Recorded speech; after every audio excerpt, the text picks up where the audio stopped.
प्यारी भव्यात्माओं, पर्व राज पर्युषण पर्व का आज चौथा दिन है। सबसे पहले हमने उत्तम क्षमा को धारण किया था।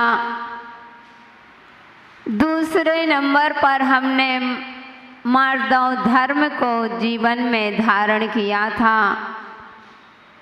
तीसरे दिन हम उस कुटिलता से रहित होकर के हमने आर्जव धर्म को धारण किया था। आज कौन सा दिन है? शौच, सत्य नहीं है। पहले कहते थे क्षमा, मार्दव, आर्जव, सत्य, बाद में शौच। पहले जिनवाणी में ऐसा आता था, लेकिन कहते हैं ये चार कसाएं होती हैं: क्रोध, मान, माया, लोभ। जब तक चारों कसायों का समन नहीं होगा, जब तक हमारी लोभ कसाय नहीं छूटेगी, तब तक हमारे जीवन में सत्य आ ही नहीं सकता है। सबसे ज़्यादा अगर झूठ बोला जाता है तो लोभ कसाय के कारण। इसलिए पहले शौच, इसके बाद में सत्य। तो आज का धर्म कहता है बंधुओं, निर्मल रहना, शुचिता के साथ रहना, अपने मन को पवित्र करना, यानी लोभ से रहित होकर के। लेकिन कहते हैं आज के समय में हजारों नदियों से मिल करके, हजारों नदियों से मिल करके एक सागर तृप्त हो सकता है। सागर वैसे तृप्त नहीं होता, फिर भी किसी कवि ने कहा है कि हजारों सरिताओं से मिलकर के एक सागर तृप्त हो सकता है, समुद्र तृप्त हो सकता है। लेकिन भव्यात्माओं, हजारों सोने के पर्वत से मनुष्य का मन कभी तृप्त नहीं हो सकता। हजारों सोने के पर्वत उसके सामने रख दिए जाएं, फिर भी उसका लोभ बढ़ता ही जाएगा, उसका मन कभी तृप्त नहीं हो सकता है। बंधुओं, आज का धर्म कह रहा है पहले इच्छाओं का दमन करो, इच्छाओं को रोको। जो इच्छाएं आपकी बढ़ती जा रही हैं, बढ़ती जा रही हैं, ध्यान रखिएगा बंधुओं, इच्छाओं की कभी पूर्ति नहीं हो सकती। कर लो इच्छा कि मेरे घर में 5 लाख करोड़ संपत्ति आ जाए।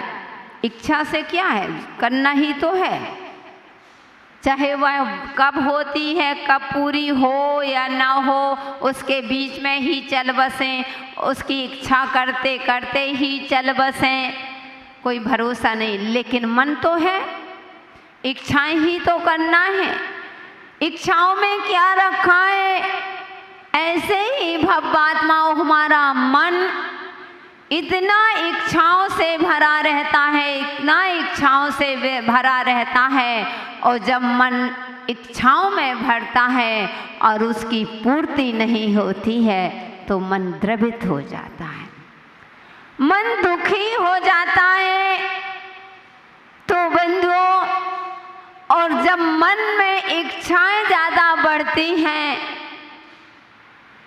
तो कहते हैं लोभ आ जाता है। लोभ कब आता है? लोभ अज्ञान अवस्था में आता है। अगर पता चल जाए, अगर लोभ जिसके जीवन से हट गया, उसके जीवन में वह दुखी हो ही नहीं सकता है।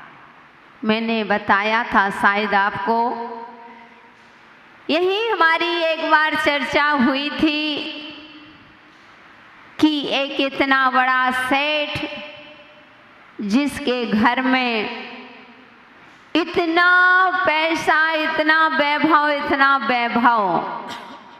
एक दिन उसको चिंता हुई कि मेरे इस वैभव को, यह धन कितनी पीढ़ी तक चलेगा। कितना आया? यह धन कितनी पीढ़ी तक चलेगा। और बंधुओं, उसने मंत्री से कहा, जो उसका सहयोगी था, उससे कहा कि जाओ देखो अपने महल में कितना संपदा है, कितनी दौलत है और कब तक चलेगी। बंधुओं, 1 महीना लग गया, अभी भी उसकी गिनती नहीं हो पाई। 6 महीने हो गए। अब वह जो मंत्री था वह आया, बोले कि राजन हेशेम, अपने घर में इतनी संपत्ति है कि 10 पीढ़ी बैठे बैठे भी खाए तो धन कम होने वाला नहीं। कितनी पीढ़ी? 10 पीढ़ी। कमाने की आवश्यकता ही नहीं है। क्या कह रहे हो मंत्री? बस 10 ही पीढ़ी तक। बड़ी आश्चर्य से पूछता है। मंत्री कहता है कि सेठ जी, 10 पीढ़ी। उसने कहा, हाँ मैं 10 ही पीढ़ी की बात कर रहा हूँ। वो मंत्री चला। अब उसको चिंता हो गई, रात की नींद उड़ गई कि मेरी 11वीं पीढ़ी का क्या होगा। मेरी 11वीं पीढ़ी क्या करेगी, कैसे उसका पालन होगा, कैसे उसकी व्यवस्था बनेगी, आदि आदि। बंधु अब इतना चिंतित हो गया कि उसकी रातों की नींद ही उड़ गई। अब वह बहुत चिंतित में किससे समाधान करें। पता चला नगर में मुनिराज आए हुए हैं। उनके मित्रों ने कहा, चलो इसका समाधान अपन मुनिराज से पूछते हैं। और वह मुनिराज के पास जाता है, मुनिराज से निवेदन करता है। मुनिराज से हाथ जोड़कर निवेदन करता है कि महाराज, मेरे घर में सब कुछ है लेकिन फिर भी चिंता सता रही है। मैं चिंता से ग्रसित हूँ। महाराज कहते हैं, भोले प्राणी, किस बात की चिंता? बोले, महाराज मेरा समाधान करो। मेरे घर में सिर्फ 10 पीढ़ी के खाने की चिंता है। 10 पीढ़ी बैठे बैठे खा सकती है। मेरी 11वीं पीढ़ी का क्या होगा? ओहो, क्या आ गया? लोभ का साया आ गया। इतना लोभ जोड़ जोड़ करके रखा, ना कभी दान किया ना खर्च किया, और 10 पीढ़ी को जोड़ करके रखा, फिर भी चिंता।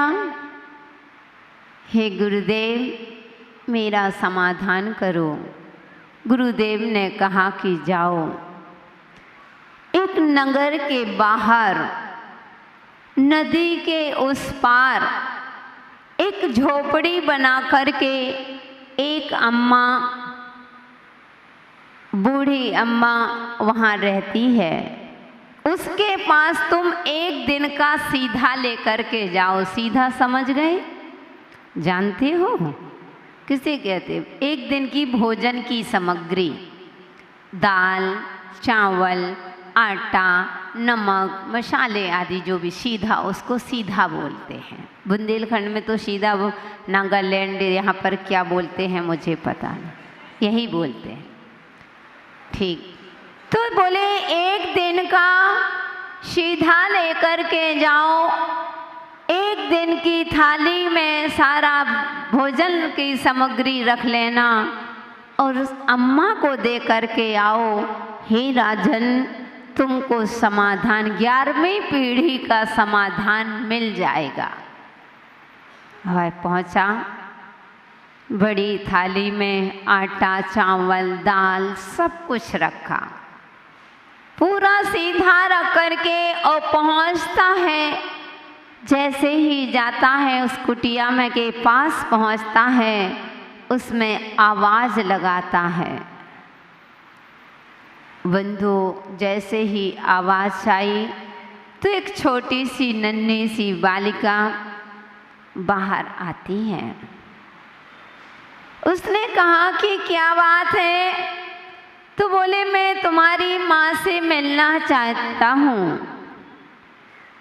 तो वह कहती है कि मेरी माँ तो अभी प्रार्थना कर रही है, मेरी माँ भगवान की भक्ति करने में तल्लीन है, मेरी माँ अभी उठने वाली नहीं है।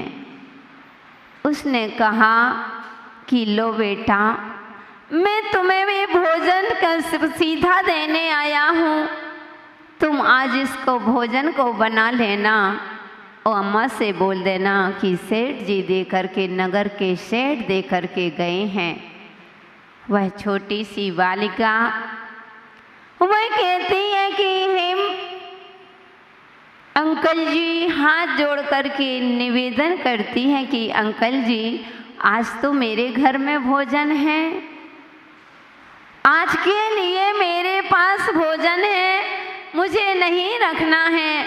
तो उसने कहा कोई बात नहीं बेटा, आज के लिए तुम्हारे पास भोजन है तो इसको कल के लिए रख लो। वह बालिका कहती है कि अंकल जी, जिसने मेरी माँ ने सिखाया है, मेरी माँ ने शिक्षा दी है, जिसने आज दिया है वह कल अपने आप देगा, मुझे कल की चिंता नहीं है।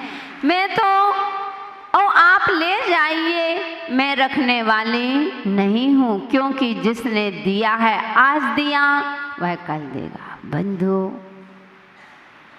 वह राजा, वह सेठ अपने आप को धिक्कारता है, धिक्कार है मेरे जीवन को।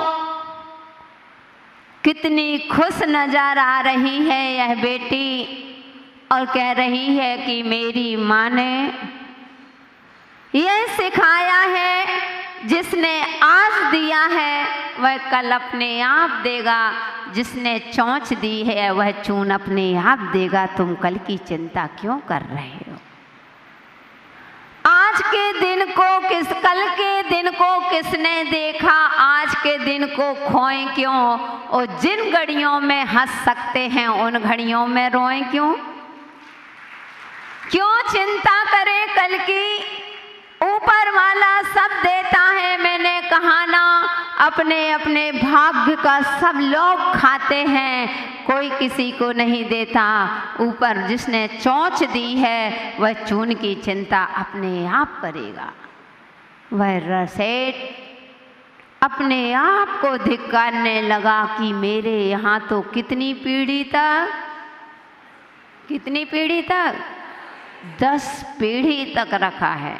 सेठ जी लोग कुछ तो बोलो, महिलाएं तो बोल रही हैं, कितनी पीढ़ी तक? 10 पीढ़ी तक रखा है। फिर भी मुझे 11वीं पीढ़ी की चिंता के कारण से रातों की नींद चली गई। कितना लोभी मैं, धिक्कार हूँ मेरे जीवन को।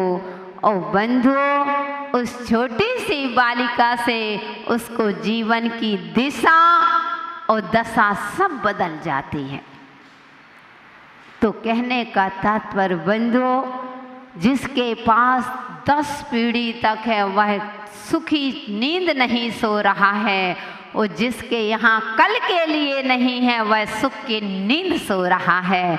इसको कहते हैं शौच धर्म, इसको कहते हैं लोभ से रहित ज्ञान, सच्चा ज्ञान कहते हैं इसको। इसलिए बंधुओं, उस लोभ को थोड़ा अपन को कम करना है। लोभी व्यक्ति का मन कभी तृप्त नहीं हो सकता है। कहते हैं कि लोभी व्यक्ति कहते हैं कि लोभ के कारण कौरवों ने अपने राज वैभव को लोभ के कारण ही पांडवों के साथ अन्याय और युद्ध किया था। किसके कारण से? लोभ के कारण से। उस रावण ने परस्त्री के लोभ में आकर के अपनी लंका का नाश किया था। कंस ने अपने माता पिता को जेल में डलवा दिया था। किसके कारण? एक लोभ के कारण, पैसा मुझे मिल जाए। बंधु सोचो, लोभ पाप को बाप बखाना, यानी लोभ पाप का बाप है। कोई पूछता है कि पाप का बाप क्या है, तो बंधु आगम में कहते हैं लोभ पाप को बाप बखाना, कि लोभ सबसे बड़ा लोभ। और बंधु लोभी व्यक्ति की जितना भी देते जाओ उसका मन हमेशा खाली रहता है। पहले के समय में दहेज प्रथा का कितना चलता था, कितनी लड़कियों को साक्षात जला दिया जाता था।